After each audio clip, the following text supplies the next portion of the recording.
Recording in progress.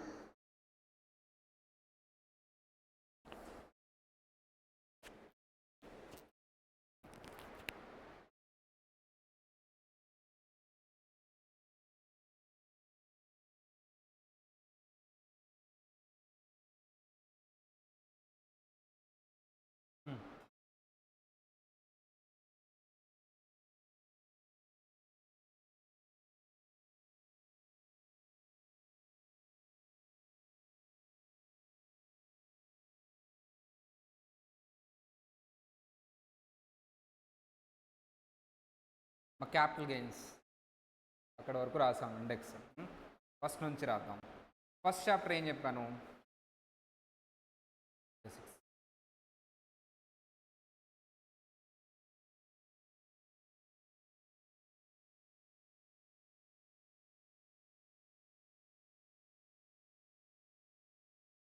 First chapter basics. Second chapter residential status, Indian income and foreign income. Indian income and foreign income. ఓకేనా? Third chapter agricultural income.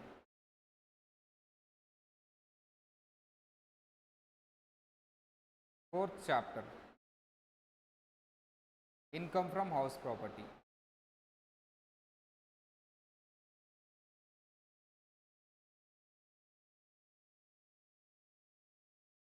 Fifth chapter capital gains. ఇక్కడ వరకు చెప్పుకున్నాం. Number 6 అది కూడా చెప్పామా? చెప్పాను salary, రాపించాను salary. ఓ రాసానా? ఓకే. సాలరీస్ 6th ఏంటంటే సాలరీస్. నెంబర్ 7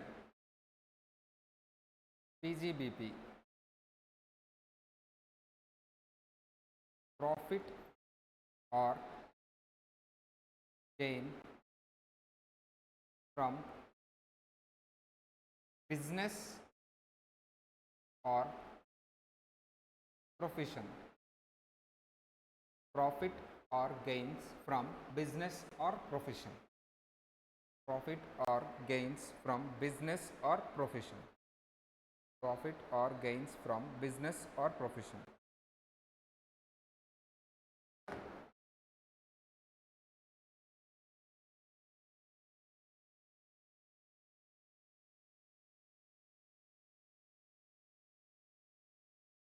బిజినెస్ అంటే ఐడియా ఉందా?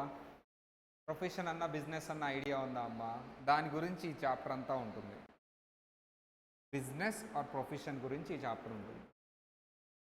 బిజినెస్ చేస్తున్నప్పుడు జనరల్లీ ట్యాక్స్ కట్టాలా అవసరం లేదా? ట్యాక్స్ కట్టాలి. బట్ ది థింగ్ ఈజ్, నేను కొన్ని థింగ్స్ దానికి ఒక చాప్టర్ అంతా మెయింటైన్ చేయటం ఎందుకు అంటే, దీనికి ఒక థింగ్ చెప్తాను. For example, there is a business. వీళ్ళకి కొంత రెవెన్యూ వస్తుంది, అంటే సేల్స్. सेल्स में टैक्स कटतामा? सेल्स में टैक्स कटतामा? नो. మైనస్ ఎక్స్పెన్సెస్ వచ్చిన దాన్ని ఏమంటామమ్మా? Income or profit. ఈ ప్రాఫిట్ మీద ట్యాక్స్ కడతాం. బిజినెస్లో నీకు సేల్స్ వస్తాయి, సేల్స్లోంచి రెవెన్యూలోంచి ఏం తీసేస్తాం? ఎక్స్పెన్సెస్. ఏవైతే ఇన్కమ్ ఉంటుందో, ప్రాఫిట్ ఉంటుందో దాని మీద ట్యాక్స్ కడతాం. నువ్వే బిజినెస్ చేస్తున్నావమ్మా, నీకు సేల్స్ ఒక 10 lakhs వచ్చినాయి, ఎక్స్పెన్సెస్ ఎంత చూపిద్దాం? ఎక్స్పెన్సెస్ 2 lakhs ఉన్నాయి. ఇప్పుడు ఏం చేద్దాం మనం? దేన్ని ఇంక్రీజ్ చేద్దాం? ఎలా? ప్రూఫ్ కావాలిగా. There is a single thumb rule. అది రియల్గా జరిగి ఉండాలి, అది బిజినెస్ సంబంధించి అయి ఉండాలి. If it is related to business, కొన్ని పర్సనల్ ఎక్స్పెన్సెస్ కూడా వేయొచ్చా? It is related to business, it is related to business, I will allow. First and primary rule. తర్వాత చాలా రూల్స్ ఉన్నాయి. అది కంపల్సరీ బిజినెస్కి సంబంధించి ఉండాలి. అప్పుడే బిజినెస్ రిలేటెడ్గా ఉంటేనే అది అలో చేస్తాను. For example raw material purchase చేసాం, business related. Electricity bill pay చేసాం, బిజినెస్ రిలేటెడ్ కదా. ఎలక్ట్రిసిటీ బిల్ పే చేసామంటే బిజినెస్ సంబంధించే. ఇంట్లో ఏసీ కొన్నాం, హౌస్కి సంబంధించిన ఏసీ కొన్నాం, దానికి రిపేర్ చేయించాం, బిజినెస్ రిలేటెడా నాట్ బిజినెస్ రిలేటెడా? ఇది ఇప్పుడు నేను ఒక క్వశ్చన్ అడుగుతా, దాని ఆన్సర్ మీకు ఆ చాప్టర్లో తెలుస్తుంది. జాగ్రత్త చెప్పాలి. నేను ఒక ఎక్స్పెండిచర్ చెప్తాను, అది ఎలో చేస్తారా లేదా చెప్పండి. ఓకేనా? ఎలోడ్ అంటే ఎస్ అని చెప్పండి, నేను ఎలో చేయను అంటే నో అని చెప్పండి. What is that expenditure? Expenditure puja expenses. Puja expenses. Puja expenses అంటే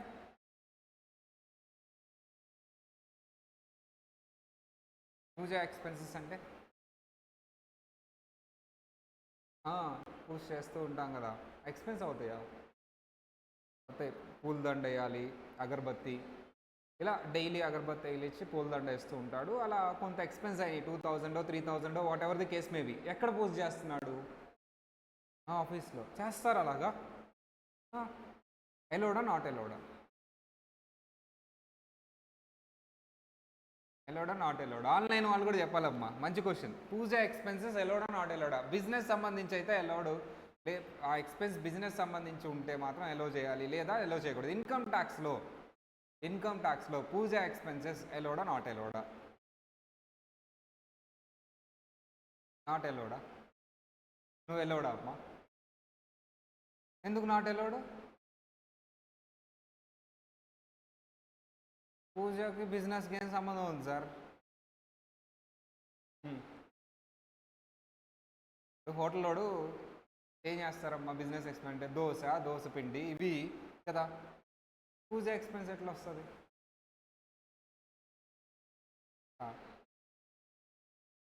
ఎలోడా నాట్ ఎలోడా? ఎలోడ్ అంటమ్మా. అవును, ఆ పూజ లేకపోతే బిజినెస్ ఎక్కడ ఉంది అసలు? రోజు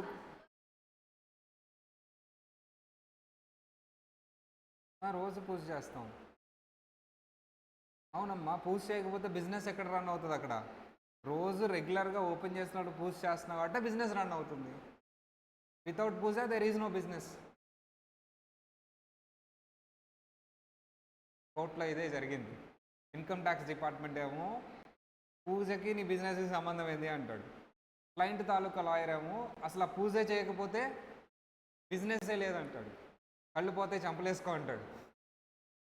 సేమ్ స్టోరీ రన్ అయిందమ్మా ఈ కేసులో. అసలు ఇంతకు జడ్జిమెంట్ ఏమొచ్చింది తెలుసుకోవాలంటే పీజీబీపీ చాప్టర్ వరకు వెయిట్ చేయాలి, అక్కడ తెలుస్తుంది మీకు ఆ కేసులో.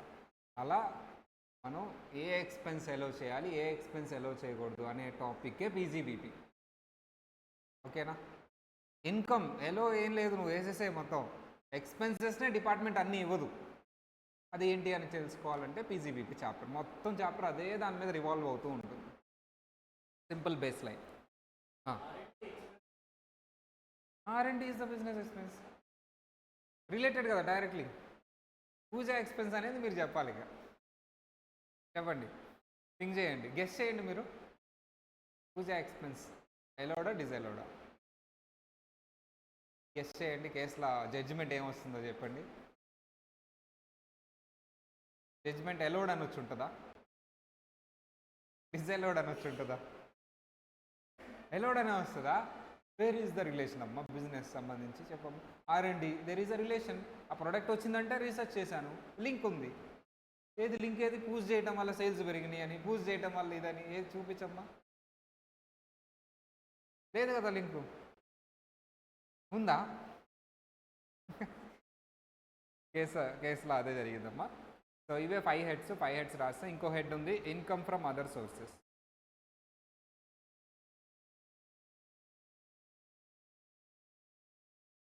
Income from other sources.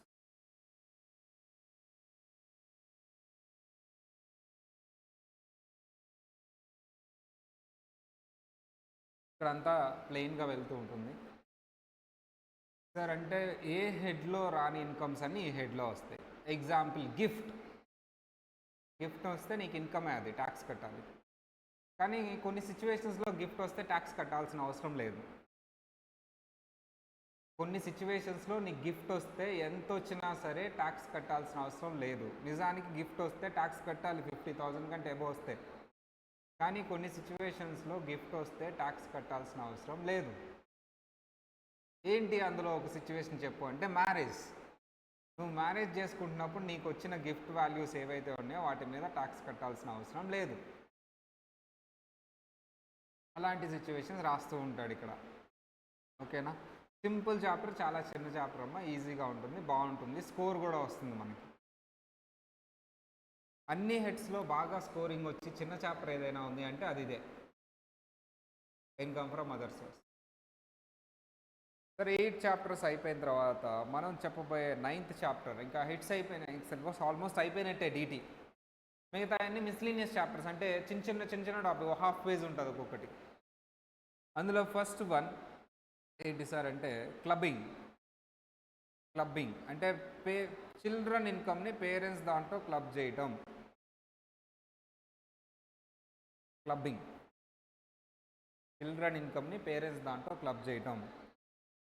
10th one advance tax.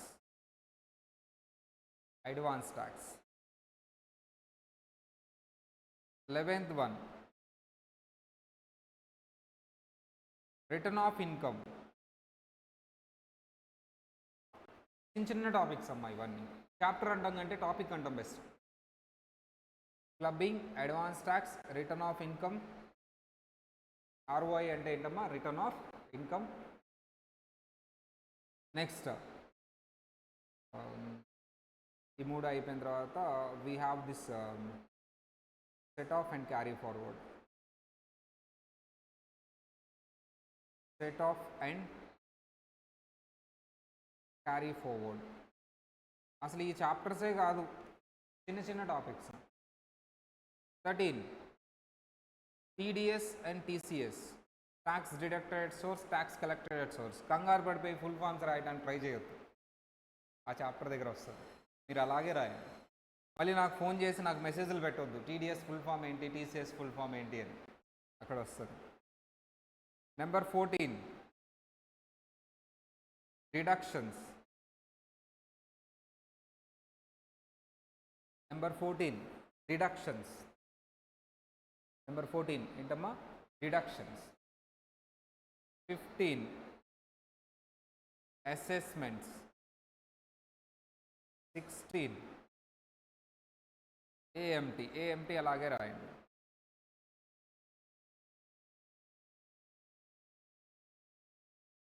ఒక్క నిమిషం అమ్మా.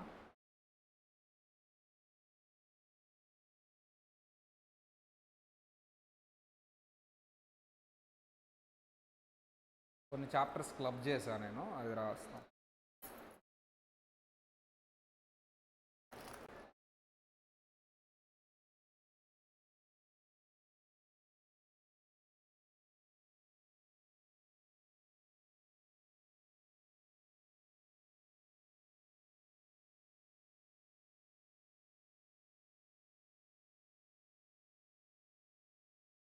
అంతే. 16 చాప్టర్స్ రాశారమ్మా. ఇండెక్స్ మ్యాక్సిమం ఇదే ఆర్డర్లో ఉంటుంది, లేకపోతే కొంచెం అటు ఇటు ఉండొచ్చు అంతే. ఇవి 16 చాప్టర్స్. నిజానికి 5 చాప్టర్సే, మిగతా అన్నీ ఏంటమ్మా? హాఫ్ పేజ్ ఉంటాయి. నిజానికి 5 చాప్టర్స్, రిమైనింగ్ అన్ని హాఫ్ పేజ్ చాప్టర్స్.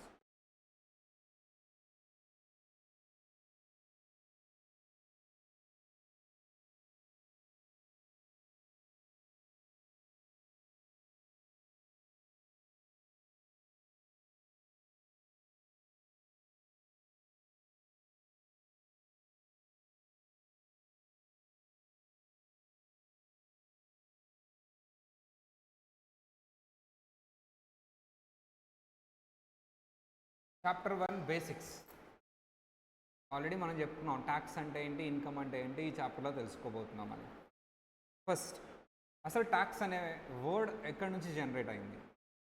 అనేది ఇంపార్టెంట్. లాటిన్ వర్డ్ నుంచి జనరేట్ అయ్యింది. ట్యాక్స్ అనే వర్డ్ ఏ వర్డ్ నుంచి జనరేట్ అయింది? Latin word. ఏంటి సార్ ఆ లాటిన్ వర్డ్ అంటే toxo. What is that Latin word? Toxo, which means rate. అంటే లాటిన్ వర్డ్ టాక్సో మీనింగ్ ఏంటి అంటే రేట్ RAT అంటే పర్సంటేజ్. అలా over a period of time ఇంగ్లీష్లో దాన్ని ట్యాక్స్ అన్నారు. ఏంటి సార్ ఈ రేట్ అంటే మీరు ఎర్న్ చేసిన దాంట్లో ఎంతో కొంత పర్సంటేజ్ గవర్నమెంట్కి ఇవ్వాలి. Percentage is nothing but rate. ఆ రేట్ని గవర్నమెంట్ ఫిక్స్ చేస్తుంది, దాన్నే ట్యాక్స్ అన్నారు. ట్యాక్స్ అనే వర్డ్ లాటిన్ వర్డ్ నుంచి వచ్చింది, which means toxo, so means rate. Basic బుక్లో ఉంటుంది, మీకు బేసిక్ బుక్ ఉంటుంది ఆఫీస్లో, తీసుకోండి. అదంతా ప్రింట్ అయ్యి వస్తుంది. నేను ఏదైతే చూపిస్తానో అదంతా ప్రింట్ అయ్యి వస్తుంది. మీకు ఆఫీస్లో ఉంటుంది బేసిక్ బుక్. నీకు ఇచ్చారు కదమ్మా, అందులో ఉంటుంది, తీసుకోండి basic book. It was introduced in India in 1860. ఎప్పుడు ఇంట్రడ్యూస్ చేశారు ఇండియాలో? 1860 బై సర్ జేమ్స్ విల్సన్. ఆయన కనిపెట్టింది, ఇండియాలో ఇంట్రడ్యూస్ చేసింది. 1860లో సర్ జేమ్స్ విల్సన్ అనే ఆయన ఇంట్రడ్యూస్ చేశాడు ఇండియాకి ట్యాక్స్ అంటే ఏంటి అని. It was introduced in India in 1860 by sir James Wilson. Tax ఏ వర్డ్ నుంచి వచ్చి జనరేట్ అయిందమ్మా? లాటిన్, టాక్సో. ఎప్పుడు ఇండియాలో స్టార్ట్ అయింది? 1860. ఎవరు స్టార్ట్ చేశారు? Sir James. What is income? Already మనం అడిగాము క్వశ్చన్. సార్ ఒకవేళ ఒక అతను శాలరీకి పనిచేస్తున్నాడు ఒక కంపెనీలో, అతనికి వచ్చేది శాలరీ ఇన్కమ్. సార్ లేదు ఒక అతను రిటైర్డ్ అయిపోయాడు, అంతా అయిపోయిన తర్వాత గ్రాట్యుటీ వస్తుంది, PF వస్తుంది, రిటైర్మెంట్ డబ్బులు వస్తాయి కదా, అది కూడా ఇన్కమే. సార్ లేదు ఒక అతను చక్కగా బిజినెస్ చేస్తున్నాడు, అది కూడా ఇన్కమే. సెల్ఫ్ ఎంప్లాయ్మెంట్ అంటారు దాన్ని. ఒక అతను క్యాబ్ రన్ చేసుకుంటున్నాడు, క్యాబ్ రన్ చేసుకుంటున్నాడు, అది కూడా సెల్ఫ్ ఎంప్లాయ్మెంట్, అది కూడా ఇన్కమ్. ఇలా ఇన్కమ్ అనేది చాలా వేస్లో వస్తుంది. ఎలా ఏంటి అనేది, అసలు ఏది ఇన్కమ్ ఏది కాదు అనేది చూద్దాం. Income means the receipt over expenditure where all receipt arise regularly or periodically even single time. For example business పీపుల్కి రెగ్యులర్గా వస్తుందా ఇన్కమ్ అమ్మా? కొన్నిసార్లు వస్తుంది, కొన్నిసార్లు రాదు. Salary regular. ఇన్కమ్ అంటే రెగ్యులరా ఇర్రెగ్యులరా? రెగ్యులర్గా వచ్చేదాన్ని ఇన్కమ్ అంటామా, ఇర్రెగ్యులర్గా వచ్చేదాన్ని ఇన్కమ్ అంటామా? బోత్. రెగ్యులర్గా రావచ్చు, ఇర్రెగ్యులర్గా రావచ్చు, ఏదైనా ఒకటే కదమ్మా. ఇప్పుడు లాయర్ గారు ఉన్నారు, ఆయన కేసు వాదిస్తే వస్తుంది, లేకపోతే లేదు. సో రెగ్యులరా ఇర్రెగ్యులరా అంటే both, regularly or periodically. Irregular అంటే periodical, even in a single time. Sir income అంటే రెగ్యులరా ఇర్రెగ్యులరా అంటే బోత్, రెండు. రెగ్యులర్ ఉంటుంది, ఇర్రెగ్యులర్ ఉంటుంది.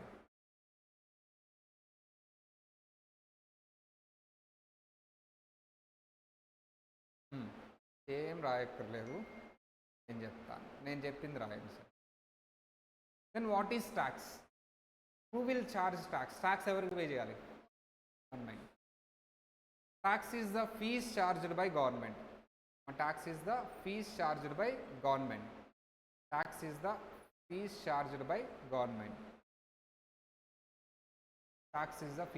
by government. దేని మీద ట్యాక్స్ తీసుకుంటారు అంటే అన్నిటి మీద ట్యాక్స్ తీసుకుంటారు. ట్యాక్స్ దేని మీద తీసుకుంటారంటే అన్నిటి మీద తీసుకుంటారు. ఫస్ట్ ఈ ట్యాక్స్ అనేది ఫీజు సార్, ఇది ఒక ఫీజు గవర్నమెంట్ ఛార్జ్ చేస్తుంది. ఇన్కమ్ మీద దేని మీద ట్యాక్స్ తీసుకుంటారమ్మా? ఇన్కమ్ మీద. నెక్స్ట్ ప్రొడక్ట్ మీద, product or goods. Next activity మీద, యాక్టివిటీ ఆర్ సర్వీస్. ఇన్కమ్ మీద కలెక్ట్ చేసే ట్యాక్స్ని ఏమంటారు? అందరూ చెప్పండి. ఇన్కమ్ మీద కలెక్ట్ చేసే ట్యాక్స్ని ఏమంటారు? Income tax. Goods and service మీద కలెక్ట్ చేసే ట్యాక్స్ని ఏమంటారు? GST ఫుల్ ఫామ్ ఏంటి? Goods and service. ఇలా మేజర్గా ఈ మూడింటి మీద ట్యాక్స్ అనేది గవర్నమెంట్ కలెక్ట్ చేస్తూ ఉంటుంది. ఇప్పుడు నేను చెప్పే వాటి మీద కూడా ట్యాక్స్ కలెక్ట్ చేస్తుంది గవర్నమెంట్. అదేంటో చెప్తాను, మీరు చెప్పండి. ప్రాపర్టీ మీద కలెక్ట్ చేసే ట్యాక్స్ని ఏమంటారు? Property tax. మున్సిపాలిటీ వాళ్ళు కలెక్ట్ చేసే ట్యాక్స్ని ఏమంటారు? Municipal tax. ఇన్కమ్ మీద కలెక్ట్ చేసే ట్యాక్స్ని ఏమంటారు? గూడ్స్ మీద కలెక్ట్ చేసే ట్యాక్స్ని సేల్ ఆఫ్ గూడ్స్ మీద చేసేది, సేల్ ఆఫ్ సర్వీస్ మీద కలెక్ట్ చేసే జిఎస్టీ. మేజర్గా ఈ మూడింటి మీద ట్యాక్స్ గవర్నమెంట్ కలెక్ట్ చేస్తుంది. ఇందులో ఏది డైరెక్ట్ ట్యాక్స్, ఏది ఇండైరెక్ట్ ట్యాక్స్ అమ్మ చెప్పాలి. ఏది డైరెక్ట్, ఏది ఇండైరెక్ట్?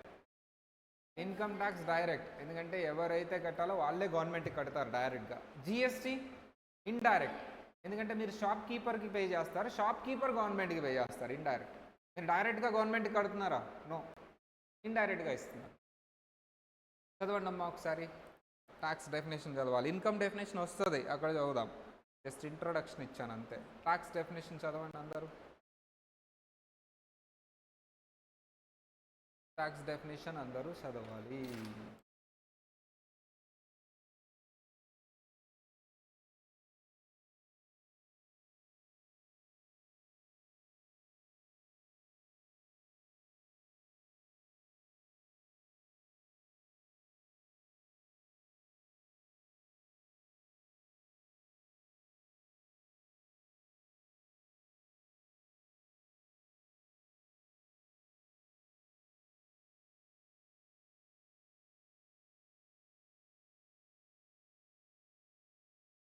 అయిపోయిందా?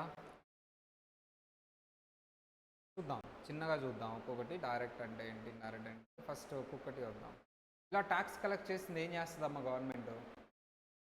ఇన్ఫ్రాస్ట్రక్చర్ డెవలప్ చేస్తుంది. అంటే ఏమేమి ఉంటాయి? రోడ్స్ చాలా బాగుంటాయి అమ్మా. You can see the roads అన్నమాట. మంచి రోడ్స్ వేస్తుంది. ఆ రోడ్డు కానీ, డ్రైనేజ్ సిస్టమ్ కానీ, మీరు వర్షం పడితే కూడా బాగా చూడొచ్చు. కొంచెం కూడా వాటర్ ఉండదు. హైదరాబాద్లో అయితే అస్సలు ఉండదు అమ్మా.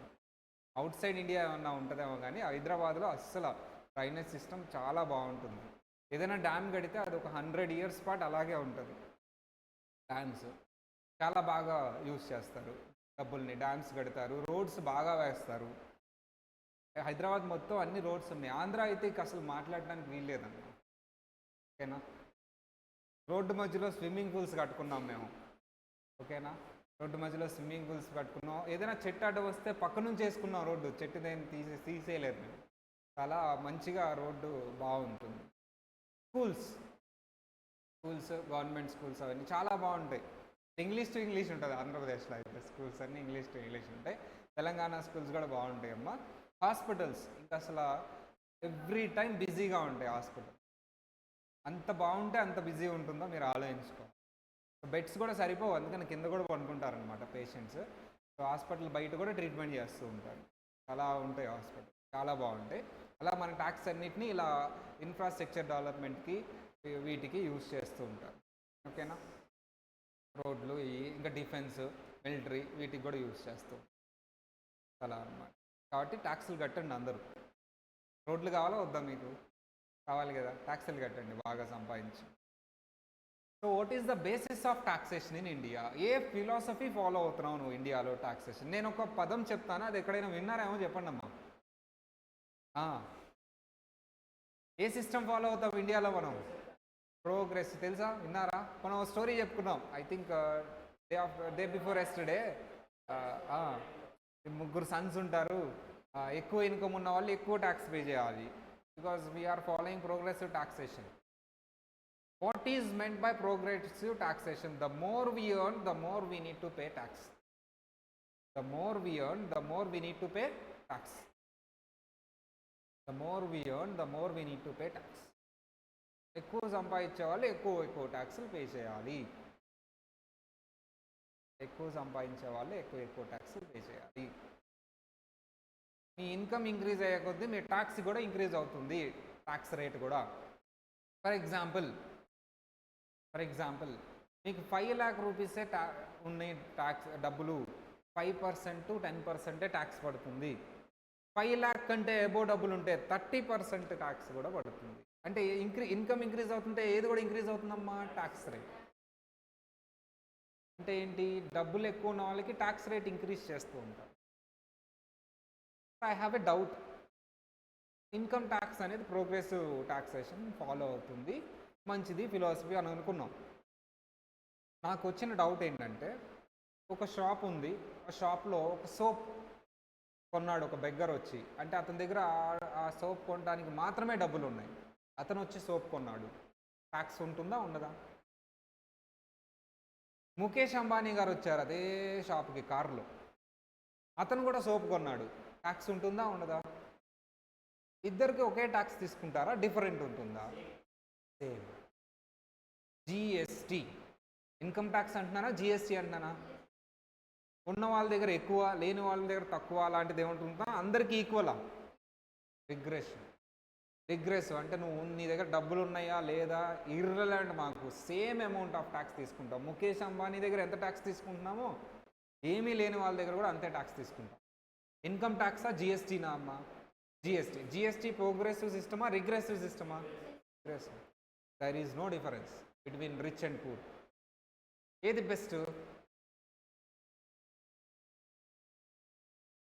అవునా? అయితే కట్టండి, ఎక్కువ ఎక్కువ ట్యాక్స్లు కట్టండి మీరు. సో ఏది బెస్ట్ అని చెప్పలేము. Debatable issue. Debatable issue. More we earn, then more we need to pay tax. Tax rate will increase. Tax rate should go up as income rises. Income rise అవుతూ ఉంటుంటే నీ ట్యాక్స్ రేట్ కూడా rise అవుతుంది, ఆటోమేటిక్గా tax rise అయిపోతుంది. Progressive. కొంతమందికి నచ్చుతాయి, కొంతమందికి నచ్చదమ్మా. మీరు ఎక్కువ డబ్బులు సంపాదించినప్పుడు ఇది నచ్చదు మీకు. మీరు ఆ స్టేజ్కి వెళ్ళాలని మనస్ఫూర్తిగా గవర్నమెంట్కి ఒక 10 కోట్లు సంవత్సరానికి ట్యాక్స్ కట్టాలని మనస్ఫూర్తిగా శపిస్తున్నాం. ఎంత ఏడుపు వస్తుందో అప్పుడు మీకు. ఇప్పుడు నన్ను తలుచుకోవాలి, ఈయన శపించడం వల్లే నేను ఇంత ట్యాక్స్ కడుతున్నాను. ఒక 10 కోట్లు ట్యాక్స్ కట్టే రేంజ్కి రావాలని, కట్టాలని అప్పుడు నాకు ఫోన్ చేసి చెప్పాలి, ఆ రోజు నువ్వు చెప్పించావు కదా నేను 10 కోట్లు ట్యాక్స్ కడుతున్నాను నీ వల్లే అని ఫోన్ చేయాలి నాకు. లేదా మా ఇన్స్టిట్యూట్కి ఒక 5-6 crores డొనేట్ చేయండి, మీకు ట్యాక్స్ ఉండదు, నేను రిసిట్ ఇస్తా. Society receipt. నేను రిసిట్ ఇస్తా డొనేషన్ ఇస్తే. అమ్మ స్ట్రిక్ట్ నిర్మలా సీతారామన్ గారికి ఏసీఐ అయినా పనికిరారు కదా. Definitely you have to pay tax. అదే మాకు డొనేట్ చేశారనుకో చక్కగా ట్యాక్స్ ఎగ్జామ్షన్. గవర్నమెంట్కి పే చేస్తారా, టార్గెట్ అకాడమీకి పే చేస్తారా, మీ ఇష్టం. Choice is yours. Okay sir SR అనమ్మా, టార్గెట్ అకాడమీకే పే చేస్తామని ఎస్ఆర్ని ఏం లేదు. ఇయర్లీ ఒక 2 crores చాలు. అది ఆన్లైన్ వాళ్ళు కూడా ఎస్ఆర్ అంటున్నారు. ఇయర్లీ 2 crores చాలు. ఒక్కొక్కళ్ళు 2 crores చేయండి. అప్పుడు నేనేం చేస్తాను తెలుసా, మొత్తం ఎస్ఆర్ నగర్ కొనేస్తాం. అన్ని పెద్ద పెద్ద బిల్డింగ్లు కట్టేసి క్లాసెస్ అన్నీ డిజిటల్ క్లాసెస్. మీరు నోట్స్ రాక మీకు మీ ముందు బెంచ్ ముందు స్క్రీన్ ఉంటుంది, మీకు స్క్రీన్ మీద రాసుకుంటారు. ఒక్కొక్కళ్ళు 2 crores స్క్రీన్ మీద రాసుకుంటారు. నేను హోలోగ్రామ్లో నుంచి చెప్తా క్లాస్. హోలోగ్రామ్ ఉంటుంది అక్కడ ఉంటుంది, నేను హోలోగ్రామ్ నుంచి చెప్తా క్లాస్. అలా అంతా డిజిటలైజ్ చేస్తాం మొత్తం. ఫ్రీ. ఫ్రీ ఎందుకు ఫ్రీ అంటే మీ సీనియర్స్ డొనేట్ చేశారమ్మా అని చెప్తా. ఇదంతా అవ్వాలని మనస్ఫూర్తిగా కోరుతాను. History of taxation. చరిత్ర. హిస్టరీ చదువుకున్నారు కదా మీరు, అలాగే మన టాక్సేషన్ కూడా హిస్టరీ ఉంది. హిస్టరీ చదవలేదా? చిన్నప్పుడు సబ్జెక్ట్ ఉంటుందమ్మా హిస్టరీ అని, చదివి మర్చిపోయి ఉంటారులే. హిస్టరీ. అలాగే ఇన్కమ్ ట్యాక్స్ కూడా హిస్టరీ ఉంది. ఫస్ట్ అసలు ఇండియాలో అలా ఇన్కమ్ ట్యాక్స్ యాక్ట్ ఒకటి ఉంది అంటే అది ఇన్కమ్ ట్యాక్స్ యాక్ట్ 1922. ఉన్నారమ్మా అప్పుడు? లేరా మీరు? నేను ఉన్నాను. ఇక్కడే గాంధీ గారు నేను ఇక్కడ టీ తాగుతూ ఉండేవాళ్ళం బేగంపేట దగ్గర. అప్పుడు ఏం లేవు అనమాట. అయినా నేను వచ్చి ఇక్కడ టీ తాగేవాళ్ళం అనమాట. అప్పుడు అనుకున్నాం ఇక్కడ ఒక ఇన్స్టిట్యూట్ పెట్టాలి చెప్పేసి. ఓకేనా? బర్త్డే వస్తుంది October 2nd. విష్ చేయాలి ఆయన్ని. సో విష్ చేద్దాం అందరం. నమ్మినట్టన్నా రియాక్ట్ అవ్వనమ్మా. ఉన్నానమ్మా, నేను నిజంగా ఉన్నానమ్మా నేను యాక్ట్. సో గాంధీ గారు నేను చక్కగా అది వచ్చినప్పుడు మేము అపోజ్ చేసాం. ఈ యాక్ట్ వచ్చినప్పుడు అపోజ్ చేసాం మేము. ఇంప్లిమెంట్ అయింది అయినా సరే. అప్పుడు యూత్ మేము, గాంధీ గారు నేను యూత్. సరే నేను టైం మిషన్లో వచ్చానన్నమాట ఇటు. నమ్మట్లేదు మీరు. ప్రూఫ్ చూపిస్తారు, ఫోటోలు తీసుకొస్తాను ఆగండి. ఆయనతో దిగిన ఫోటోలు తీసుకొస్తాను.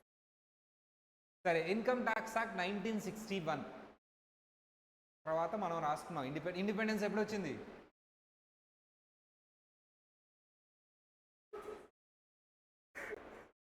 పర్లేదు లాస్ట్ బ్యాచ్ రికార్డింగ్ ప్లే చేస్తాను అప్పుడు. తర్వాత ఇండిపెండెన్స్ ఎప్పుడు వచ్చిందంటే కొంతమంది ఆలోచించారు.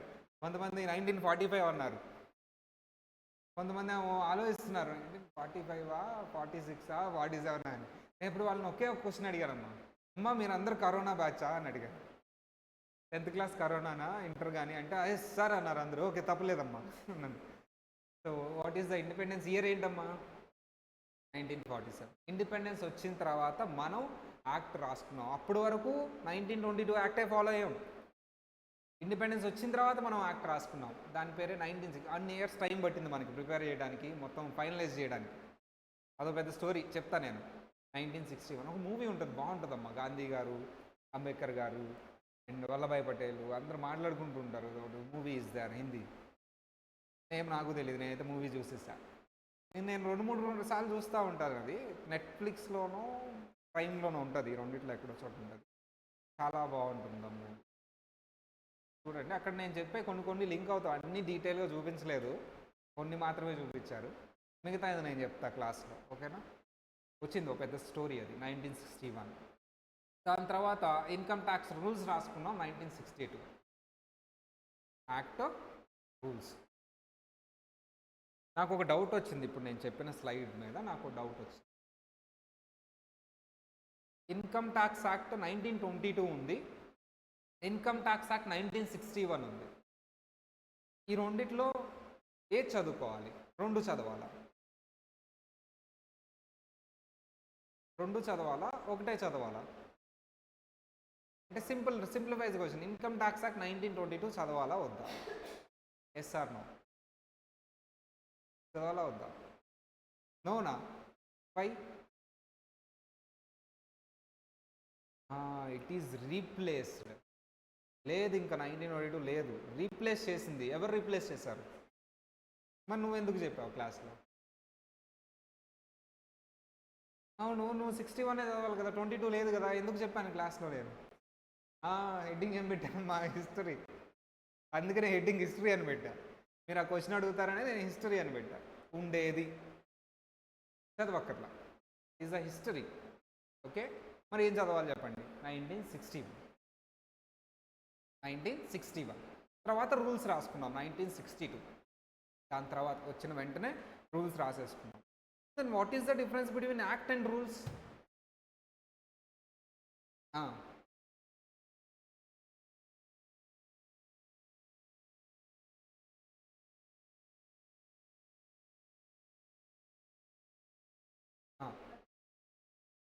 ఏదో ఓడుందా? కరెక్టే, కాకపోతే అర్థమయ్యేలాగా చెప్దాం. మనం యాక్ట్లో ప్రొవిజన్ రాస్తాం ఇలా, ఇది ఇది నేను కొన్ని చెప్తాను, అది యాక్ట్లో రాసారా రూల్స్లో రాసారా చెప్పండి. ఇన్కమ్ ట్యాక్స్ పే చేయాలి అందరూ, యాక్టా రూల్సా? యాక్ట్. అందరూ ఇన్కమ్ ట్యాక్స్ పే చేయాలనేది యాక్ట్లో రాస్తాం, రూల్స్లో రాయం. ప్రొవిజన్ అది. అందరూ ఇన్కమ్ ట్యాక్స్ పే చేయాలనేది ప్రొవిజన్. ఎంత పే చేయాలి? రేట్. ఇదిగో నువ్వు ఇంత పే చేయాలి, నువ్వు ఇంత పే చేయాలి, నీ ట్యాక్స్ రేట్ ఇంత. యాక్టా రూల్సా? యాక్ట్. నువ్వు ఎంత ఇన్కమ్ ట్యాక్స్ పే చేయాలనేది కూడా యాక్టే, రూల్స్ కాదు, ప్రొవిజన్ అది. ఓకేనా? అది ఎలా క్యాలిక్యులేట్ చేయాలి? ఇన్కమ్ ట్యాక్స్ యాక్ట్ ఎలా క్యాలిక్యులేట్ చేయాలి? యాక్టా రూల్సా? యాక్టా రూల్సా? ఎలా క్యాలిక్యులేట్ చేయాలి ట్యాక్స్? యాక్టే. ఇన్కమ్ ట్యాక్స్ అందరూ పే చేయాలి, అది ఎంత పే చేయాలి, అది ఎలా క్యాలిక్యులేట్ చేయాలి? యాక్టే. ఎవరికి పే చేయాలి? ఎవరికి పే చేయాలమ్మా మీరు చెప్పండి. ఎవరికి పే చేయాలి? సెంట్రల్ గవర్నమెంట్కి. ఇన్కమ్ ట్యాక్స్ అనేది సెంట్రల్ గవర్నమెంట్. యాక్టా రూల్సా? ఎవరికి పే చేయాలి? సెంట్రల్ గవర్నమెంట్కి పే చేయాలి. యాక్టా రూల్సా? చెప్పండి. యాక్ట్. సార్ అన్ని యాక్ట్ అయితే మరి రూల్స్ ఏంటి సార్? ఏం లేవు కాదు, ఉన్నాయి. ఇప్పుడు నేను చెప్తా, మీకు అర్థమైంది రూల్స్ ఏంటి. ఇదంతా యాక్టే. ఇన్కమ్ ట్యాక్స్ అందరూ పే చేయాలి, ఎంత పే చేయాలి, అది ఎలా క్యాలిక్యులేట్ చేయాలి, ఎవరికి పే చేయాలి, అంతా యాక్ట్లోనే చెప్తాను నేను. మరి రూల్స్ ఎందుకు రాసావు నువ్వు? రాయాల్సి వచ్చింది. అందుకని యాక్ట్ ఫస్ట్ ఉందా, రూల్స్ ఫస్ట్ ఉన్నాయా? చూడండి అమ్మా, యాక్టే ఫస్ట్ ఉంది, తర్వాత రూల్స్ వచ్చినాయి. ఎందుకంటే రాయాల్సి వచ్చింది. ఎందుకు రాయాల్సి వచ్చింది? ఇక్కడ వరకు అంతా యాక్ట్లో చెప్పాను, ఇంక చెప్పాల్సిందే ఉంది. అందుకనే రూల్స్ రాసింది. సరే, ఇప్పుడు మీరు పార్టిసిపేట్ చేయండి. ఇప్పుడు మీకు అర్థమైంది రూల్స్ ఎందుకు రాశాను. ఎవరికి కట్టాలమ్మా ట్యాక్స్? గవర్నమెంట్కి. ఏ గవర్నమెంట్కి కట్టాలి? ఫోన్ చేశా మోడీ తాతయ్యకి ఫోన్ చేశా, ఇదిగో నేను ట్యాక్స్ కట్టాలి ఒక 2000, ఎక్కడికి రమ్మంటావు అని. అలా కట్టాలా? మరి ఎలా కట్టాలి?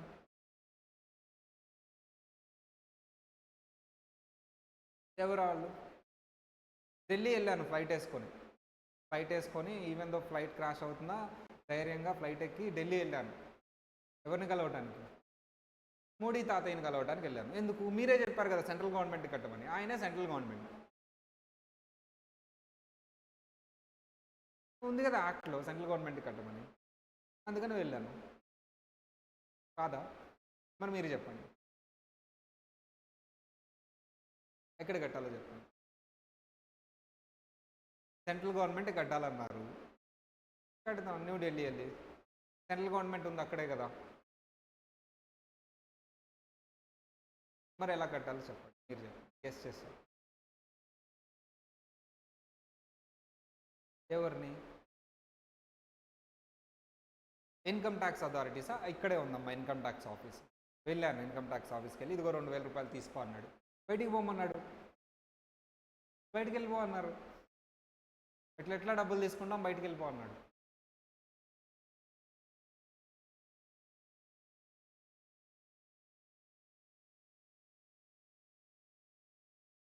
సో యాక్ట్లో అక్కడ వరకే చెప్పారు సెంట్రల్ గవర్నమెంట్కి కట్టాలి అని. అది ఎలా కట్టాలి, ఏ ఫార్మాట్లో కట్టాలి, ఎవరికి కట్టాలి అనేది ఎక్కడ చెప్పారమ్మా? రూల్స్లో. అంటే యాక్ట్లో జనరలైజ్డ్ థింగ్సే చెప్పగలం, ప్రాక్టికాలిటీకి లింక్ అయి ఉన్నాయి రూల్స్ చెప్తాయి. ఎలా కట్టాలి అనేది ప్రాక్టికాలిటీ. ఒక పర్సన్ ఆన్లైన్లో కడతాడు, ఒక పర్సన్ డిపార్ట్మెంట్ వెళ్ళి కడతాడు, ఇంకొక పర్సన్ డీడీ తీస్తాడు బ్యాంకుకి వెళ్ళి. అంతే కదమ్మా. ఇప్పుడు మీరు ఆన్లైన్లో కట్టండి అన్నారు, నాకు సిస్టమ్ రాదు, సిస్టమ్ లేదు నా దగ్గర, మా ఊర్లో నెట్ పనిచేయట్లేదు అంటే ఇప్పుడు ఇతను కట్టలేనట్టే కదా. మరి ఇతనికి ఇంకొక రూట్ చెప్పాలి కదా. ఓకే, నీకు సిస్టమ్ రాదా, నువ్వు ఆన్లైన్లో కట్టదాల్చుకోవట్లేదా, అయితే డిపార్ట్మెంట్ దగ్గరికి వెళ్ళి ఒక ఫార్మాట్ ఉంటుంది, అది తీసుకొని ఫిల్ చేయి ఫాము. మరి ట్యాక్స్ తీసుకుంటా, వాళ్ళు తీసుకోరు ట్యాక్స్. నియరెస్ట్ బ్యాంక్ దగ్గరికి వెళ్ళి, నేషనలైజ్డ్ బ్యాంక్, అక్కడ ట్యాక్స్ కట్టి వాళ్ళు ఇచ్చిన ప్రూఫ్ని డిపార్ట్మెంట్కి ఇవ్వు. ఎంటైర్ ఇన్కమ్ ట్యాక్స్ డిపార్ట్మెంట్లో మీకు డబ్బులు తీసుకోరు. నువ్వు బ్యాంకులో కట్టి గవర్నమెంట్ అకౌంట్ ఉంటుంది, government account, central government account, ఆ అకౌంట్లో డబ్బులు డిపాజిట్ చేసి ప్రూఫ్ తీసుకొచ్చి వీళ్ళకి ఇవ్వాలి. నువ్వు ఆన్లైన్లో కడుతున్నా ఆ అకౌంట్కే వెళ్ళింది. మా ప్రొసీజర్ ఉందా లేదా? ఇప్పుడు చెప్పండి అమ్మా, ఎలా కట్టాలి ట్యాక్స్? ఫిజికల్గానా, ఆన్లైన్లోనా, లేకపోతే ఎలా? డిపెండ్స్. అంటే అది ఎవరిష్టం వాళ్ళది అమ్మ, ఎవరిష్టం వాళ్ళది. ఒక్కొక్కసారి ఒక్కొక్కలాగా కడతారు అనేది యాక్ట్లో చెప్పలేము. అది ఎక్కడ చెప్పాలి మనం? రూల్స్లో. యాక్ట్లో ఎంతవరకు మాత్రమే చెప్పగలం? సెంట్రల్ గవర్నమెంట్కి అందరూ ట్యాక్స్ కట్టాలి, ఎంతవరకు మాత్రమే చెప్పగలం. అది ఏ ఫార్మాట్లో కట్టాలి, ఏ పద్ధతిలో కట్టాలి, ఒకవేళ ఇది లేకపోతే ఎప్పుడు కట్టాలి, ఇవన్నీ చెప్పేది rules. Act contains provision, but rules contains the implementation of the provision. అక్కడ చెప్పిన ప్రొవిజన్ని ప్రాక్టికల్గా ఎలా ఇంప్లిమెంట్ చేయాలి అనేది రూల్స్లో ఉంటుంది. ప్రతి ప్రొవిజన్కి రూల్స్ ఉండవు. ఏ ప్రొవిజన్స్ అయితే ప్రాక్టికల్ ఇంప్లికాలిటీ ఉంటుందో దానికే రూల్స్ ఉంటాయి. ట్యాక్స్ ఎలా క్యాలిక్యులేట్ చేయాలి, రూల్స్ అవసరం. ఆల్రెడీ అక్కడ క్యాలిక్యులేటర్లో అందరూ ఒకలా క్యాలిక్యులేట్ చేస్తారు. ట్యాక్స్ ఎలా కట్టాలి, రూల్స్ కావాలి. ఎందుకంటే ఒక అతను దగ్గర కంప్యూటర్ ఉండదు, ఒక అతని దగ్గర కంప్యూటర్ ఉంటుంది, ఒక అతని దగ్గర బ్యాంకు నియరెస్ట్ ఉండదు. అందుకని రూల్స్ చెప్పాలి, ప్రాక్టికాలిటీకి సంబంధించింది. ఒక క్యాలిక్యులేషన్ అనేది ప్రాక్టికాలిటీకి సంబంధించిందా, పేమెంట్ అనేది ప్రాక్టికాలిటీకి సంబంధించిందా? పేమెంట్. సో అందుకని క్యాలిక్యులేషన్కి రూల్స్ లేవు, పేమెంట్కి రూల్స్ ఉన్నాయి. How to pay tax rules ఉన్నాయి, how to calculate tax rules లేవు, యాక్ట్లోనే చెప్పేశారు. So that is the basic difference between act and rules. First act ఉంటుందా, రూల్స్ ఉంటాయి? యాక్ట్ ఉంటుంది, దాంట్లో చెప్పిన కొన్ని ప్రొవిజన్స్కి రూల్స్ ఉంటాయి. ఆ ప్రొవిజన్స్ ప్రాక్టికాలిటీకి లింక్ అయి ఉంటాయి కాబట్టి. అర్థమైందా? What is the difference between act and rules? Act contains the provision, rules అంటే మరి ఇంప్లిమెంటేషన్ ఆఫ్ ది ప్రొవిజన్. చదవండమ్మా, రాయండి, చదవండి. అలా ఒక ఎగ్జాంపుల్ ద్వారా ఎక్స్ప్లెయిన్ చేస్తే అందరికీ అర్థమవుతుంది.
మా యాక్ట్కి రూల్స్కి డిఫరెన్స్ ఉందా? ఉంది. యాక్ట్ ఎప్పుడు వచ్చింది? ఇయర్ 1961. రూల్స్ ఎప్పుడు వచ్చినాయి? 62. అది ఎందుకు వచ్చింది అలా అని తర్వాత చూద్దాం. How to read law. First act చదవండి. యాక్ట్లో చదివినప్పుడు మనకు అర్థం ట్యాక్స్ ఎలా క్యాలిక్యులేట్ చేయాలి అండర్స్టాండ్ అయిపోయింది యాక్ట్ చదివితే. బట్ యాక్ట్లో ఏముంది? ట్యాక్స్ గవర్నమెంట్కి పే చేయాలని ఉంది. ఎలా చేయాలని ఉందా? లేదు. అప్పుడు ఏం చదవాలి మరి నువ్వు? ఫస్ట్ యాక్ట్ చదవాలా, రూల్స్ చదవాలా? యాక్ట్ చదవాలి ఫస్ట్. తర్వాత ఏం చదవాలమ్మా చెప్పాలి. తర్వాత రూల్స్ చదవాలి. రూల్స్ కూడా లేదు మా యాక్ట్ చదివిన తర్వాత రూల్స్ చదవాలి. రూల్స్లో కూడా సరిగా అర్థం కాల, అప్పుడు కోర్టుకు వెళ్ళాలి. మీరు మా యాక్ట్ చదివారు, రూల్స్ చదివారు, క్లారిటీ లేదు, అప్పుడు ఎవరిని అడగాలి మీరు? మేము యాక్ట్ చదివాము, రూల్స్ చదివాము, ఇక్కడ క్లారిటీగా లేదు, లేదా మాకు వచ్చిన సిచ్యువేషన్ కవర్ అవ్వట్లేదు. ఎగ్జాంపుల్, పూజా ఎక్స్పెన్సెస్ బిజినెస్కి రిలేటెడా కాదా? యాక్ట్లో కవర్ అయిందా? రూల్స్లో కవర్ అయిందా? It is a debatable issue. అప్పుడు ఎక్కడికి వెళ్ళాలి మనం? కోర్టుకు వెళ్ళాలి. హైకోర్టు, సుప్రీంకోర్టు రెండు ఉంటాయి. మా హెచ్సి అంటే ఏంటమ్మా? హైకోర్టు. ఎస్సీ అంటే ఏంటమ్మా? సుప్రీంకోర్టు. 2 జడ్జిమెంట్స్ మనం ఫాలో అవ్వచ్చు. కొంతమంది సుప్రీంకోర్టు జడ్జిమెంట్ని యాక్సెప్ట్ చేసేసి డిపార్ట్మెంట్, లేదు డిపార్ట్మెంట్ యాక్సెప్ట్ చేయలేదు ఆర్ క్లయింట్ యాక్సెప్ట్ చేయలేదంటే ఎక్కడికి వెళ్తారు వీళ్ళు? సుప్రీంకోర్టుకు వెళ్తారు. హైకోర్టు అనేది ప్రతి స్టేట్కి ఒకటి ఉంటుంది. ఇక్కడ హైకోర్టు జడ్జిమెంట్ వ్యాలిడా ఇన్వాలిడా అనేది పాయింట్. సార్ నువ్వు రాసేది నేషనల్ ఎగ్జామా, స్టేట్ లెవెల్ ఎగ్జామా? National exam. నేషనల్ ఎగ్జామ్ అయినప్పుడు హైకోర్టు చూడాలా, సుప్రీంకోర్టు చూడాలా? బోత్. నీకు ఇన్కమ్ ట్యాక్స్ యాక్ట్లో కూడా సుప్రీంకోర్టు జడ్జిమెంట్తో పాటు హైకోర్టు జడ్జిమెంట్స్ కూడా రాస్తారు. బట్ ద థింగ్ ఈస్, ఒక్క స్టేట్ ఇచ్చిన ముంబై హైకోర్టు జడ్జిమెంట్ ఇచ్చింది, అది ఎక్కడ మాత్రమే వ్యాలిడ్ ఉంటుందమ్మా? ముంబై. మహారాష్ట్ర స్టేట్కి మాత్రమే అది valid. Sir Andhra Pradesh or Telangana state వాళ్ళు ఆ జడ్జిమెంట్ని ఫాలో అవ్వాలనుకుంటున్నారు, అది చూపించి క్లెయిమ్ చేయాలనుకుంటున్నారు. ఎలౌడా నాట్ ఎలౌడా? ఎలౌడ్. బట్ డిపార్ట్మెంట్ ఎలౌ చేస్తుందా లేదా అని డౌట్. కానీ డిపార్ట్మెంట్స్ ఎలౌ చేస్తుంది. ఎందుకు? ఒకవేళ ఎలౌ చేయకపోతే నువ్వేం చేస్తావు చెప్పు? ఇక్కడ హైకోర్టుకి వెళ్తావు. ఫస్ట్ హైకోర్టుకి వెళ్ళాలి. ఆంధ్రప్రదేశ్ హైకోర్టుకి వెళ్తావు. అదిగో ముంబై వాళ్ళు ఆల్రెడీ జడ్జిమెంట్ ఇచ్చారు, నేను అదే క్లెయిమ్ చేశాను, ఒకసారి దానికి రిఫరెన్స్ ఇచ్చి నువ్వు కూడా జడ్జిమెంట్ ఇవ్వంటే వాళ్ళు కూడా ఏ జడ్జిమెంట్ ఇస్తారమ్మా? అదే ఇస్తారు. అందుకని టైం వేస్ట్ ఎందుకని ఒక స్టేట్ని ఇంకొక స్టేట్ వాళ్ళు యాక్సెప్ట్ చేస్తారు. కానీ జాగ్రత్త వినాలి, కొన్నిసార్లు బ్లండర్ చెప్తారు. అక్కడున్న సిచ్యువేషన్స్లో హైకోర్టు వాళ్ళు అలా ఇచ్చేస్తారు జడ్జిమెంట్, అది మాత్రం యాక్సెప్ట్ చేయరు. కానీ సుప్రీంకోర్టు జడ్జిమెంట్ ఎవరైనా ఫాలో అవ్వాల్సిందే, దాన్ని ఛాలెంజ్ చేయాల్సిన థింగ్ లేదు. హైకోర్టుది మాత్రం ఏ స్టేట్ వాళ్ళు ఆ స్టేట్ వాళ్ళే ఫాలో అవ్వాలి. పక్క స్టేట్ వాళ్ళు ఫాలో అవ్వచ్చు, డిపార్ట్మెంట్ మే బి యాక్సెప్ట్ చేయొచ్చు లేదా రిజెక్ట్ చేయొచ్చు. అలా రిజెక్ట్ చేస్తే నువ్వు మీ స్టేట్ హైకోర్టుకి వెళ్ళి రిఫరెన్స్ ఛాలెంజ్ చేసుకో. Supreme court all over India follow అవ్వచ్చు. మ్యాక్సిమం సుప్రీంకోర్టు ఇచ్చిన జడ్జిమెంట్స్ అన్నీ యాక్ట్లోనే అప్డేట్ చేసేస్తారు. ఒక 2 or 3 సుప్రీంకోర్టు జడ్జిమెంట్స్ని యాక్ట్ మార్చాల. ఎందుకంటే డిపార్ట్మెంట్ సుప్రీంకోర్టు చెప్పింది కూడా వినదలుచుకోవాలి, యాక్ట్ని మార్చాల. అవేంటి అనేది మనం చూద్దాం. బట్ హైకోర్టు జడ్జిమెంట్కి యాక్ట్ ఏం మార్చరమ్మా, డిపార్ట్మెంట్ వాళ్ళు ఇచ్చేస్తారు. ఓకే హైకోర్టు చెప్పిందా, సరే ఇచ్చేసేయండి. అలా ఇంతకు హైకోర్టు జడ్జిమెంట్ ఫాలో అవ్వాలా, సుప్రీంకోర్టు జడ్జిమెంట్ ఫాలో అవ్వాలా? రెండు ఫాలో అవ్వచ్చు. సార్ ఫస్ట్ యాక్ట్లో చెప్పింది చదువు, అర్థమైందా? ఓకే. అర్థం కాలేదా, నీది కవర్ అవ్వలేదా యాక్ట్లో ఏం చేయాలనేది, తర్వాత జడ్జిమెంట్స్ దగ్గరికి వెళ్ళు. లేదు అంటే నువ్వు ఛాలెంజ్ చేయ కోర్టులో. నెక్స్ట్ ఈ రెండు లేదు, కష్టం ఫాలో అవుతాను అప్పుడప్పుడు. నువ్వు అలా ఎందుకు చేసావు అని అడుగుతారమ్మా. నేను అలా ఎందుకు చేశానంటే యాక్ట్ ఫాలో అవ్వలేదు, హైకోర్టు సుప్రీంకోర్టు జడ్జిమెంట్ ఫాలో అవ్వలేదు. యాక్ట్ ఫాలో అవ్వలేదు, హైకోర్టు సుప్రీంకోర్టు జడ్జిమెంట్స్ కూడా ఫాలో అవ్వలేదు. మరి దేన్ని బేస్ చేసుకుని నువ్వు అది చేసావు, ట్యాక్స్ క్యాలిక్యులేషన్ చేసావు అంటే దట్ ఈస్ కష్టం. In India what is the accounting year? ఎప్పుడు స్టార్ట్ అవుతుంది? 1st April. బట్ ఇండియా కాకుండా ఎంటైర్ వరల్డ్లో 1st January ఫాలో అవుతుంది. మన కష్టం అది. చాలా కొన్నిసార్లు యాక్ట్లో చెప్పడు, హైకోర్టులో చెప్పడు, కానీ మనం అప్పుడప్పుడు ఆన్సర్ చేసేటప్పుడు అది చేస్తాం. ఎందుకంటే దట్ ఈస్ కష్టం. ఓన్లీ 2-3 టైమ్స్లో, మొత్తం ఎంటైర్ మన సిలబస్లో 2-3 చోట్ల అలా చేస్తాం. అది ఎక్కడ చెప్పాడు చూపించు. ప్రొవిజన్ అంటే అది ప్రొవిజన్ కాదు, జడ్జిమెంట్ కాదు, అది కష్టం. 2-3 చోట్ల ఫాలో అవుతాం, పెద్ద ఉండదు. సో ఇలా మనం క్వశ్చన్స్ సాల్వ్ చేస్తూ ఉంటాం. క్వశ్చన్స్ సాల్వ్ చేసేటప్పుడు ఫస్ట్ దేని బేస్ చేసుకుని సాల్వ్ చేస్తాం questions? Act and rules. In case act and అప్పుడప్పుడు కొన్ని క్వశ్చన్స్ నేను సాల్వ్ చేస్తాను, యాక్ట్ని ఫాలో అవును, రూల్స్ ఫాలో అవును, జడ్జిమెంట్ ఫాలో అవుతాను. అప్పుడు నీకు క్లియర్గా అక్కడ రాస్తా, యాజ్ పర్ మంజులా షా కేసులా దిస్ ఈజ్ ద ఆన్సర్ అని. ఇప్పుడు నేను ఏం ఫాలో అయ్యాను ఆన్సర్ చేసేటప్పుడు? జడ్జిమెంట్స్. అప్పుడప్పుడు యాక్ట్ ఫాలో అవును, జడ్జిమెంట్స్ ఫాలో అవునమ్మా, ఆన్సర్ చేసేస్తూ ఉంటాను. అదేంటమ్మా అది? కష్టం. 99% ఆఫ్ ది ఆన్సర్స్ నేను యాక్ట్లో ఉన్న ప్రొవిజన్ రాసి, ఇదిగో ఈ ప్రొవిజన్ ప్రకారం ఆన్సర్ ఇది అని చెప్తాను. 1% జడ్జిమెంట్స్ ఫాలో అవుతాను. 2-3 క్వశ్చన్స్ దగ్గర కష్టం ఫాలో అవుతాను. అర్థమైందా? Contents of the act. As act contents chapters and divided into various sections. అంటే యాక్ట్లో ఏముంటాయమ్మా? సెక్షన్స్. చాప్టర్స్ డివైడ్ చేసిన తర్వాత సెక్షన్స్ డివైడ్ చేశారా? సెక్షన్స్ డివైడ్ చేసిన తర్వాత చాప్టర్స్ డివైడ్ చేశారా? మీకు అర్థమైందా?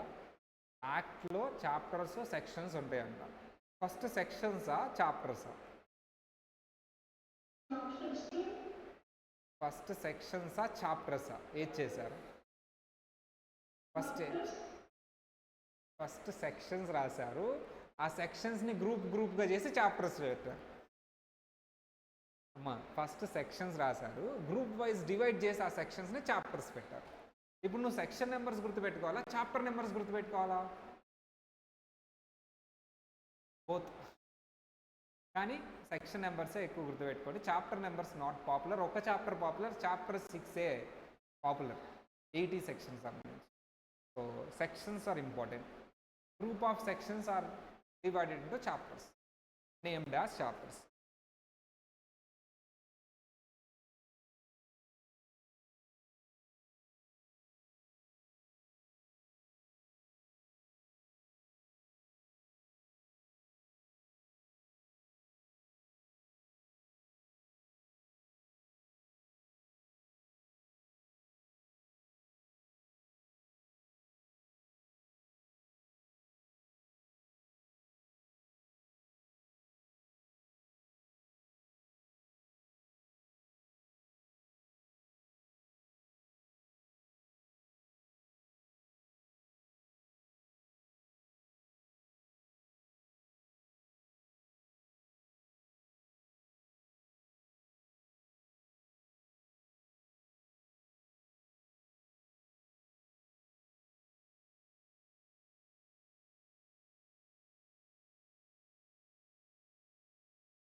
చదవాలి.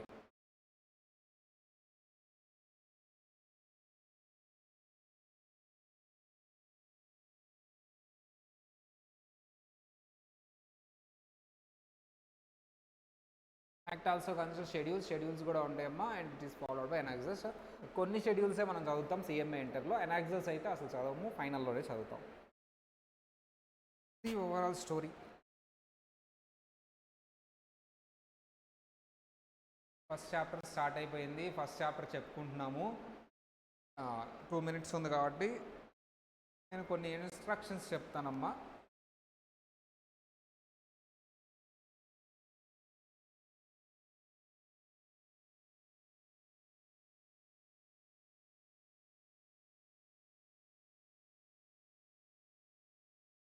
ఏంటి మీరు చెప్పే ఇన్స్ట్రక్షన్స్ ఆర్ గైడెన్స్ ఏంటి? What is the key to the success? అంటే సక్సెస్ అవ్వాలంటే ఏంటి? ఆల్రెడీ మాట్లాడుకున్న పాయింటే అమ్మా. Thing is you should be very strong mentality. Mentally strong ఉండాలి. ఫిజికల్లీయా మెంటల్లీ అంటున్నా? మెంటల్లీ స్ట్రాంగ్ ఉండాలి. Mentally very strong. Mentally strong ఎప్పుడు అవుతావు అంటే when you are able to control your feelings, hunger, sleep and other emotions control చేయగలిగినప్పుడే నువ్వు mentally strong ఉంటావు. Taste feeling. అలా వేరే వేరే వగైరా వగైరా ఫీలింగ్స్ అన్నిటిని నువ్వు కంట్రోల్ చేయగలగాలి నీ brain. Then you are mentally strong. ఆటోమేటిక్గా ఫిజికల్లీ స్ట్రాంగ్ అయిపోతావు. అంతే అది. సో నీ ఎమోషన్స్ని నువ్వు కంట్రోల్ చేయగలిగితే ఆటోమేటిక్గా నువ్వు మెంటల్లీ ఫిజికల్లీ స్ట్రాంగ్ అవుతావు. ఫర్ ఎగ్జాంపుల్ నీకు బాగా కోపం వస్తుంది, ప్రదర్శించకూడదు, కంట్రోల్ చేయాలి దాన్ని. ఎక్కడ ప్రదర్శించాలి అక్కడే, ఇంకా తప్పదు అక్కడ కోపడాలి అన్నప్పుడే కోపడు. సో ఇలాంటివన్నీ. స్లీప్, నాకు స్లీప్ ఎంత కావాలో అంతే ఉండాలి. ఇక్కడ లేజినెస్ అని ఒకటి ఉంటుంది, అది ఉండకూడదు. దాన్ని నువ్వు కంట్రోల్, డామినేట్ చేయాలి. ఎప్పుడు నువ్వు మెంటల్లీ స్ట్రాంగ్ ఉన్నప్పుడే లేజినెస్ని డామినేట్ చేయగలవు. టెంప్టేషన్ అని ఒకటి ఉంటుంది, దాన్ని కూడా నువ్వు డామినేట్ చేయాలి, ఓవర్కమ్ చేయాలి. మెంటల్లీ స్ట్రాంగ్ ఉన్నప్పుడే ఓవర్కమ్ చేయగలవు. ఈ సొసైటీలో మెంటల్లీ స్ట్రాంగ్ పీపుల్ ఎక్కువ ఉంటారా, మెంటల్లీ వీక్ పీపుల్ ఎక్కువ ఉంటారా? మెంటల్లీ వీక్ పీపుల్ ఎక్కువ ఉంటారు. Mentally strong people less than 10% ఉంటారు. They are the successful parties. They are enjoying the creamy layer of the society. ఈ ప్రపంచంలో హ్యాపీనెస్ లేయర్ చాలా హైట్లో ఉంటుంది. ఇక ఆ లేయర్ నువ్వు టచ్ చేసావంటే your life is very beautiful. ఆ లేయర్ టచ్ చేసేది ఎవరు సార్ అంటే మెంటల్లీ స్ట్రాంగ్ పీపుల్ మాత్రమే. మనీ ఎక్కువ ఉండాలంటున్నానా, మెంటల్లీ స్ట్రాంగ్ పీపుల్ అంటున్నానా? మనీ ఎక్కువ ఉన్న వాళ్ళు కూడా వర్స్ట్ లైఫ్ని లీడ్ చేసే వాళ్ళు ఎంతోమందిని చూపిస్తాను నేను. You are mentally strong, then you can touch the real happiness in your life. If you have money or you don't have money, obviously mentally strong ఉన్నామంటే మనీ ఆటోమేటిక్గా వచ్చేస్తుంది, అది వేరియేషన్. సక్సెస్ ఆటోమేటిక్గా వచ్చేస్తుంది, అది వేరియేషన్. ఈ పాయింట్ ఇప్పుడు ఎందుకు చెప్తున్నావు అంటే I'm starting the syllabus is going on. Where are the students? They are thinking whether to join or not. Results వచ్చిన తర్వాత జాయిన్ అవుతా, క్రిటిసైజ్ చేస్తున్నాను అస్సలు అనుకోవద్దామా. లైక్ ఎవర్ ఫాదర్ మాట్లాడుతున్నా నేను, ఓకేనా? రిజల్ట్స్ వచ్చిన తర్వాత జాయిన్ అవుతా, లేదా రిజల్ట్స్ వచ్చిన కొన్ని రోజులు ఎంజాయ్ చేసి జాయిన్ అవుతా. అన్నీ నువ్వు ఎంజాయ్ చేస్తున్నావు, రిలాక్స్ అవుతున్నావు అంటేనే where is the mental control year? ఎప్పుడు ఎంజాయ్ చేయాలి, ఎప్పుడు రిలాక్స్ అవ్వాలి? ఈ ఒక్క స్టేజ్ కూడా కంప్లీట్ చేసి అప్పుడు నిన్ను అడిగేది ఎవరు చెప్పు? చదవమని ఎవరైనా అంటారా నువ్వు క్వాలిఫై అయిన తర్వాత? ఈ 3 years నీకు నో ఎంజాయ్మెంట్, ఇవన్నీ పెట్టుకొని వచ్చేసే నువ్వు మెంటల్లీ స్ట్రాంగ్ అని. నువ్వు చదవమని కానీ, లేకపోతే పనుకోవద్దు, ఎర్లీగా లెగువని కానీ, లేకపోతే ఇవన్నీ రిస్ట్రిక్షన్స్ ఏమీ పెట్టరు. నీ డబ్బులు నీకు వస్తాయి. అది లేదు నేను చదివినా సరే, డబ్బులు వచ్చినా సరే, మా ఇంట్లో చాలా ప్రాబ్లమ్స్ ఉన్నాయి, అన్నీ పోతాయి చాలా వరకు. ఇది ఇంకో ప్రాబ్లం అవ్వకూడదు నీకు. అట్లీస్ట్ దీన్నన్నా ఎలిమినేట్ చేయి. ఆల్రెడీ చాలా ప్రాబ్లమ్స్ ఉంటాయి. ఎడ్యుకేషన్ అనేది ఒక ప్రాబ్లం అవ్వకూడదు నీకు. హెల్త్ ప్రాబ్లం ఆల్రెడీ ఉంది నాకు, ఇది అవ్వకూడదు ఇంకో ప్రాబ్లం. అది అందరికీ ఉంటుంది health problem. Nobody is mister perfect. ఏదో ఒక లోపం ఉంటుంది, ఏదో ఒక ప్రాబ్లం ఉంటుంది, నో డౌట్. అందులో అన్నీ పర్ఫెక్ట్గా ఉన్న వాళ్ళు లేరు. నాకు కూడా ఏదో ఒకటి ఉంటుంది డెఫినెట్లీ. ఈవెన్ దో ఆ ఫిలిం స్టార్ నువ్వు ఎవరైతే చూస్తున్నావో ఆయనకి 1,00,000 ప్రాబ్లమ్స్ ఉంటాయి, నీకన్నా ఉండవు. అది ఇట్స్ వై నేను చెప్పేది ఒకటే, I'm requesting every person attend the classes physically as early as possible. అదమ్మా, ఎందుకంటే మీకు ప్రిపరేషన్ టైం ఎక్కువ వస్తుంది. ఈ బ్యాచ్కి ఏంటంటే హాలిడేస్ ఎక్కువ ఉంటాయి. మీకు తెలుసు, నాకు తెలుసు. వినాయక చవితి వస్తుంది, దసరా వస్తుంది, దివాళీ వస్తుంది. అక్కడేమో మాకు సంక్రాంతి ఒకటే వస్తుంది అటువైపు. ఇక్కడ ఇవి 3 వస్తాయి అన్నమాట. సరిగాక ఈ 3 మనం సెలబ్రేట్ చేస్తాం క్యాంపస్లో. వినాయక చవితి బాగా సెలబ్రేట్ చేస్తాం, మనం పెడతాం, బొమ్మ పెడతాము, మన పిల్లలందరూ పార్టిసిపేట్ చేస్తారు. ఒక 2-3 days 4 days అక్కడ పోతుంది మనకి. అలా ఫెస్టివల్స్ బాగా సెలబ్రేట్. ఇది బోనాలు, బతుకమ్మ, ఇవి కూడా సెలబ్రేట్ చేస్తాం బాగా. Because we have a combo of 2 people. Andhra నుంచి కొంతమంది వస్తారు స్టూడెంట్స్, తెలంగాణ నుంచి కొంతమంది వస్తారు స్టూడెంట్స్. రెండు ఫెస్టివల్స్ సెలబ్రేట్ చేస్తాం. బోనాలు బాగా సెలబ్రేట్ చేస్తాం, బతుకమ్మ బాగా సెలబ్రేట్ చేస్తాం. అక్కడ 2-3 days పోతుందా? అలా హార్డ్లీ మీరు లెక్కేసుకుంటే ½ month పోతుంది మీకు సెలబ్రేషన్స్కే. కొంచెం ఎర్లీగా స్టార్ట్ చేసుకుందాం, సిలబస్లో ఫాస్ట్ కంప్లీట్ చేద్దాం. కొంచెం 4 chapters చెప్పుకుందాం, మళ్ళీ సెలబ్రేషన్స్ చేసుకుందాం, మళ్ళీ ఇంకో 4 chapters చెప్పుకుందాం, మళ్ళీ సెలబ్రేషన్స్ చేసుకుందాం. అలా చేద్దాం, బాగుంటుంది.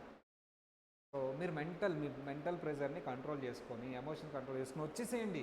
నాకు హోమ్ సిక్ ఉంది, లేకపోతే నాకు అది ఉంది, ఇది ఉంది, అందరికీ ఉంటాయి. అందరికీ హోమ్ సిక్ ఉంటుంది. Control it. అది ఓకేనా? రండమ్మా క్లాసెస్కి. సో అది నేను రిక్వెస్ట్ చేశాను. సార్ వాళ్ళందరికీ కూడా షెడ్యూల్ వేసేసే వచ్చి నేను, కానీ మీకోసం ఆపుతున్నా, ఎవరు రాలేదు ఇంకా. సార్ అయినా సరే మనం ఆగంగా వచ్చిన ఇద్దరికి చెప్పేయాలంతే.